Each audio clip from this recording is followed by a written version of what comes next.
జై తెలుగుదేశం, జై తెలుగుదేశం. దేవుడి గడప గడప గడపై ఈరోజు కార్యకర్తల్ని ఉద్దేశించి మాడతాం. నా అదృష్టం, ఎత్తిన పసుపు జెండా దించకుండా, మడిమ తిప్పకుండా తెలుగుదేశం పార్టీకి కాపలాగాసిన ప్రతి కార్యకర్తకి నేను శిరసు వంచి పాదాభివందనం చేస్తున్నాను. వేదిక పైన ఉన్న గౌరవ జాతీయ అధ్యక్షులు చంద్రబాబు నాయుడు గారికి, గౌరవ ఆంధ్ర రాష్ట్ర అధ్యక్షులు పల్లా శ్రీనివాస్ గారికి, తెలంగాణ ఆంధ్ర అండమాన్ పార్టీ నాయకులకు, కార్యకర్తలకు నా నమస్కారం. విశ్వవిఖ్యాత నట సార్వభౌమ స్వర్గీయ శ్రీ నందమూరి తారక రామారావు గారు పార్టీ పెట్టిన ముహూర్త బలం చాలా గట్టిది. తెలుగుదేశం పార్టీ అంటేనే తెలుగు జాతి ఆత్మ గౌరవం. తెలుగుదేశం పార్టీ అంటేనే అన్నదాతకు అండ. తెలుగుదేశం పార్టీ అంటేనే పేదల కడుపు నిండా భోజనం పెట్టిన పార్టీ. తెలుగుదేశం పార్టీ అంటేనే కార్మిక కష్టాలు తీర్చేదానికి పుట్టిన పార్టీ. కులాలు, మత, ప్రాంత ఎజెండాతో అనేక పార్టీలు పుట్టినాయి. కానీ తెలుగు జాతి కోసం పుట్టిన ఏకైక పార్టీ మన పార్టీ తెలుగుదేశం పార్టీ. 43 ఏళ్ల ప్రయాణంలో ఎన్నో విజయాలు చూసాం. మనకు ప్రతిపక్షం కొత్త కాదు, మనకి అధికారం కూడా కొత్త కాదు. అధికారంలో ఉన్నా ప్రతిపక్షంలో ఉన్నా తెలుగు వాళ్ళు ఎక్కడైనా ఇబ్బందుల్లో ఉంటే మొదటిగా స్పందించిన పార్టీ ఒక తెలుగుదేశం పార్టీ. సమాజమే దేవాలయం, ప్రజలే దేవుళ్ళన్న అన్నారు అన్న ఎన్టీఆర్. మన అధినేత చంద్రబాబు గారు దగ్గర నుంచి కార్యకర్తల వరకు అందరం ఏదో ఒక రూపంలో ప్రజలకి సేవలు చేసుకుంటూ వచ్చాం. మారుతున్న కాలానికి తగ్గట్టుగా పార్టీ కూడా అడుగులు వేయాలి. ఎప్పటికప్పుడు పార్టీలో చర్చ జరగాలి, ప్రజలకు మరింత దగ్గర అవ్వాలి. ప్రణాళికలు సిద్ధం చేసి ఆ ప్రణాళిక పైన మహానాడులో చర్చించాల్సిన బాధ్యత మనందరిపైన ఉంది.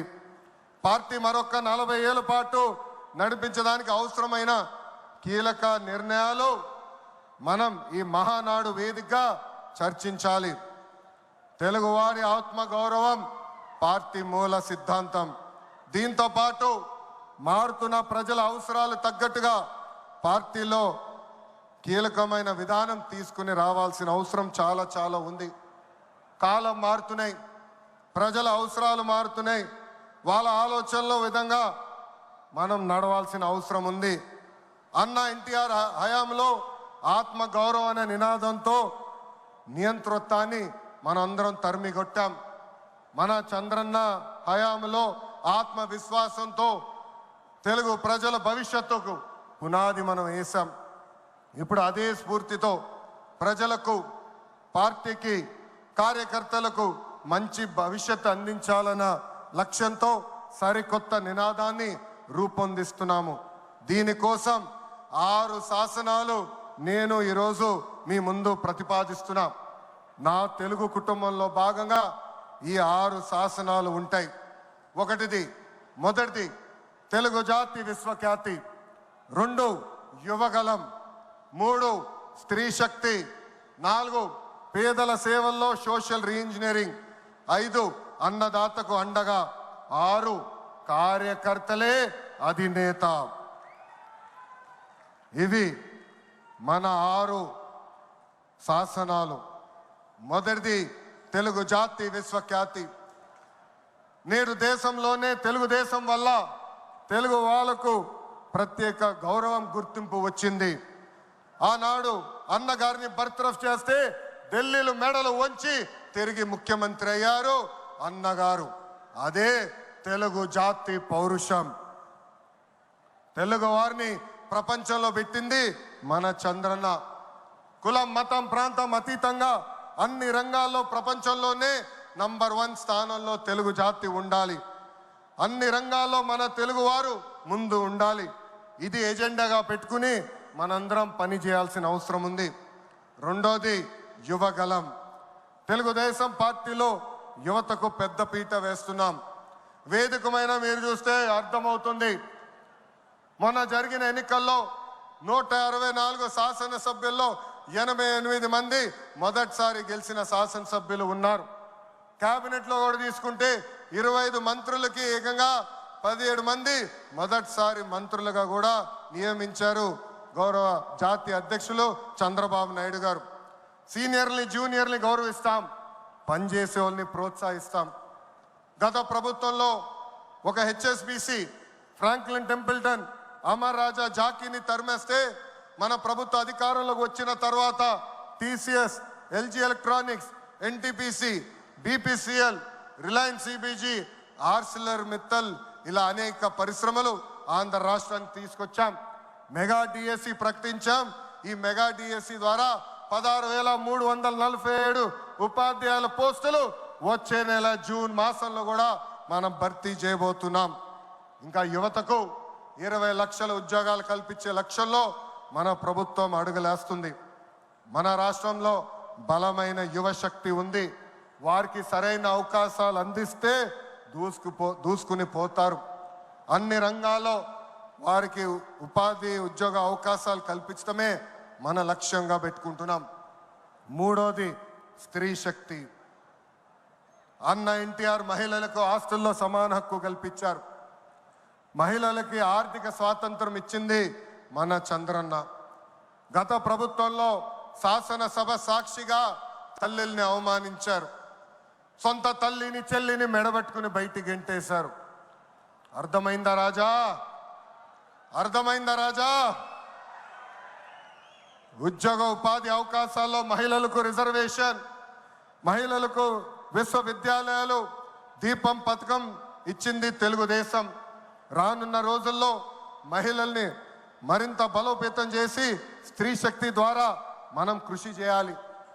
పార్టీ పదవుల దగ్గర నుంచి అన్ని రంగాల్లో మహిళల్ని సమానంగా బాధ్యత భద్రత కల్పించాలి. ఈరోజు నేను కొన్ని విషయాలు మీకు చెప్పాలనుకుంటున్నా. చట్టాలు శిక్షల వల్ల సమాజంలో మార్పు రాదు. సమాజంలో మార్పు రావాలంటే మన ఇంట్లో మార్పు మొదలవ్వాలి. ఇప్పుడు కూడా మనం కొన్ని పదాలు వాడతాం. గాజులు తొడుకున్నావా, చీరలు కట్టుకున్నావా, ఆడపిల్లగా ఏడవద్దు, ఇలాంటి పదాలు మనం మానేయాలి. అప్పుడే మనం ఆశించిన మార్పు సమాజంలో వస్తుంది. నేను ప్రతిపక్షంలో ఉన్నప్పుడు ఆనాడు ఒక మహిళా మంత్రి నాకు చీర గాజులు పెడతానని చెప్పారు. ఆనాడే చెప్పా ఆమెకి, చీర గాజులు పంపించండి, మా అక్క చెల్లెలకు పెట్టి వాళ్ళు కాలు మొక్కి ఆశీర్వాదం తీసుకుంటానని. నాలుగోది పేదల సేవల్లో సోషల్ రీఇంజనీరింగ్. పేదరికం లేని సమాజం తెలుగుదేశం పార్టీ లక్ష్యం. 2 రూపాయలకే కిలో బియ్యం, జంతా వస్త్రాలు, పక్కా ఇల్లు, పెన్షన్ ఇచ్చింది అన్న ఎన్టీఆర్. చాలని పెన్షన్ 5 రెట్లు పెంచారు. 200 రూపాయల నుంచి 1000 రూపాయలు చేశాం. ఒకే సంతకంలో 1000 రూపాయల పెన్షన్ని 2000 చేశాం. ఇప్పుడు ఏకంగా భారతదేశంలో ఏ రాష్ట్రంలో ఇవ్వని విధంగా 4000 రూపాయల పెన్షన్ మన చంద్రన్న అందిస్తున్నారు. ఇంతేకాదు డ్వాక్రా, దీపం, అన్న క్యాంటీన్ ఇచ్చింది మన చంద్రన్న. భారతదేశంలో ఏ నాయకుడు సాహసం చేయలా, కానీ మన నాయకుడు చంద్రన్న సాహసం చేసి ఎన్ని ఆర్థిక ఇబ్బందులున్నా ఇచ్చిన బాబు సూపర్ 6 హామీ నిలబెట్టుకునేందుకు ముందలికి అడుగులేస్తున్నారు.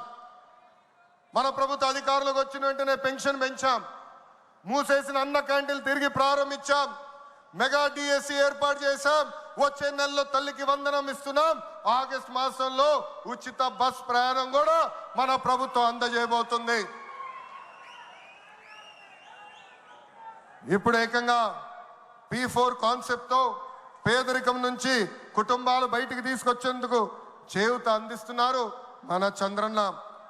తెలుగుదేశం పార్టీ ఆవిర్భావం తర్వాత బడుగు బలహీన వర్గాలకి ఆర్థిక రాజకీయ స్వాతంత్రం వచ్చింది.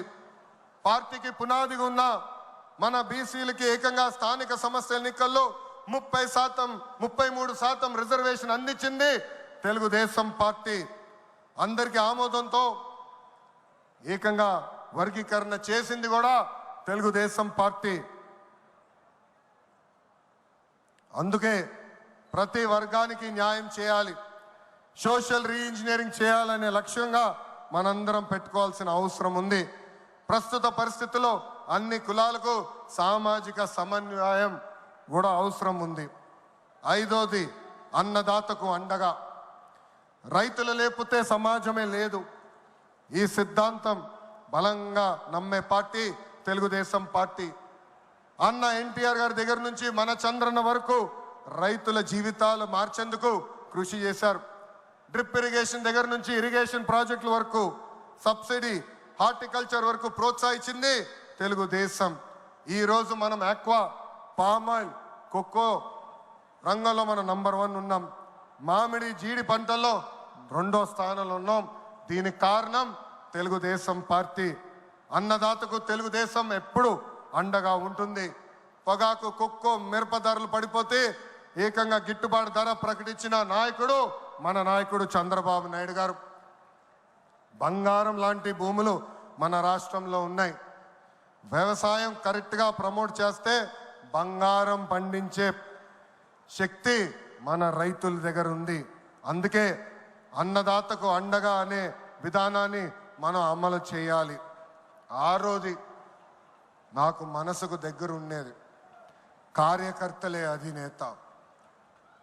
ఒక అంజిరెడ్డి తాత, ఒక మంజుల, ఒక తోట చంద్రయ్య నాకు స్ఫూర్తి. ఆనాడు పొంగనూరు నియోజకవర్గంలో అంజిరెడ్డి తాత స్థానిక సంస్థ ఎన్నికల్లో నామినేషన్ వేసేదానికి వెళ్తే ఆనాటి పాలకులు అడ్డం తిరిగారు. తొడగొట్టి మీసాలు మిలేసి రండి నేను నామినేషన్ వేసి చూపిస్తానని చెప్పారు ఆ మన అంజిరెడ్డి తాత. బూత్లో రిగ్గింగ్ జరుగుతుందని బూత్కెళ్ళి కూర్చుంది మంజుల. ఏకంగా మంజుల గారు ఉంటే బూత్ రిగ్గింగ్ జరగదని ఆమె పైన దాడి చేశారు. రక్తం గారుతున్నా భయపడలేదు. చివరి ఓటు పడే వరకు, ఈవీఎం బాక్స్ కి తాళం వేసే వరకు ఆ బూత్ లో నిలబడింది మన అక్క మంజుల. ఇంకా తోట చంద్రయ్య గారి గురించి ఎంత చెప్పినా తక్కువే. మనందరం చూసాం, నడి వీధిలో ఆనాటి పాలకులు తరిమి తరిమి కొట్టారు. ఏకంగా డివైడర్ పెట్టి కత్తిని గొంతుకు పెట్టారు.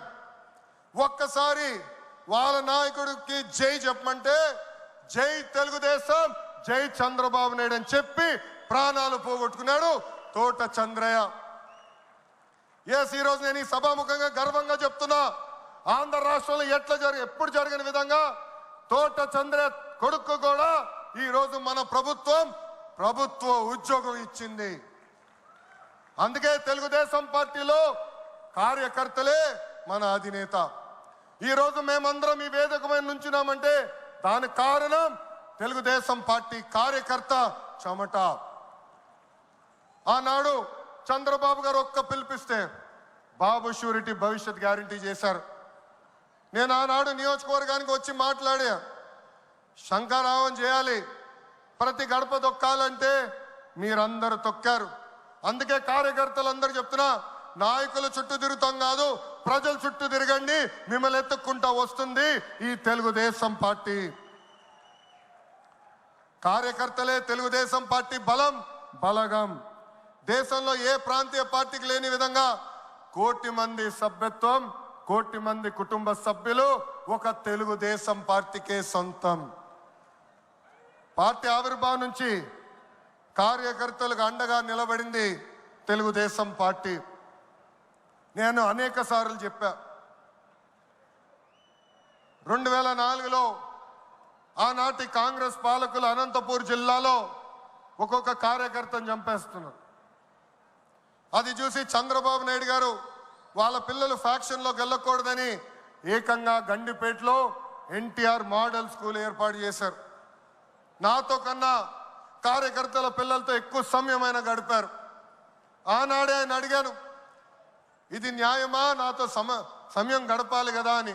ఆయన ఒకటే అన్నారు, ఆ పిల్లలకి తల్లిదండ్రులు లేరు, ఫ్యాక్షన్ దాడిలో చంపేశారు, వాళ్ళ కళ్ళల ముందర చంపేశారు, వాళ్ళకు ఒక తండ్రిగా నేను నిలబడాలి, అది నా బాధ్యత అని చెప్పిన వ్యక్తి చంద్రబాబు నాయుడు గారు. యువగలం పాదయాత్రలను కలిసా, వాళ్ళ కష్టాలు నేరుగా నేను చూసా. చంద్రబాబు నాయుడు గారు చేసిన సేవ ఆ పిల్లలు ఈరోజు కూడా మర్చిపోవట్లేదు. కార్యకర్తల కష్టం వస్తే మొదటిగా స్పందించిన పార్టీ తెలుగుదేశం పార్టీ. అలాంటి కార్యకర్తలకి అనేక సంక్షేమ కార్యక్రమాలు చేస్తున్నాం. 5 లక్షల రూపాయలు ప్రమాద బీమా, విద్య, వైద్యం, ఉపాధి కూడా కల్పిస్తున్నాం. జాతీయ అధ్యక్షుల పిలుపు మేరకు అలాంటి కార్యకర్తలు ఆదుకునేదానికి, వాళ్ళ సొంత కాలుపై నిలబడడానికి, వాళ్ళకి ఆర్థిక స్వాతంత్రం వచ్చేదానికి ఒక ప్రణాళిక కూడా మేము రూపొందిస్తున్నాం. ఈ 6 శాసనాలు మనకు కీలకమైంది. వేదికమైన పెద్దల దగ్గర నుంచి నా ముందలున్న తెలుగుదేశం పార్టీ కుటుంబ సభ్యులందరినీ ఒక విషయం తెలపాలనుకుంటున్నా. కష్టకాలాలు వస్తాయి, మన రోజు కొన్ని నిర్ణయాలు తీసుకోవాల్సి వస్తుంది. ఒక మంత్రిగా, జాతీయ ప్రధాన కార్యదర్శిగా నేను కూడా కొన్ని నిర్ణయాలు తీసుకోవాల్సిన అవసరం ఉంటుంది. అప్పుడు ఈ 6 శాసనాలు మనందరం చదువుకుని ఆ 6 శాసనాలు చెప్పిన మార్గమే మనందరం ఎంచుకోవాలని ఈ సభాముఖంగా కార్యకర్తలకి, వేదికమైన నాయకులందరికీ నేను పిలిపిస్తూ, నా తెలుగు కుటుంబం ఈ 6 శాసనాలు నేను ప్రతిపాదిస్తున్నాను. ఈ ప్రతిపాదన మీరందరూ బలపరచాలని ఈ సభాముఖంగా కోరుకుంటూ, నాకింత అద్భుతమైన అవకాశం ఇచ్చిన నా ప్రాణ సమానమైన కార్యకర్తలందరికీ పేరు పేరున నా హృదయపూర్వక ధన్యవాదాలు తెలుపుకుంటూ మీ అందరి దగ్గర నుంచి సెలవు తీసుకుంటున్నా. జోహార్ అన్న ఎన్టీఆర్, జోహార్ అన్న ఎన్టీఆర్, చంద్రబాబు నాయుడు గారి నాయకత్వం.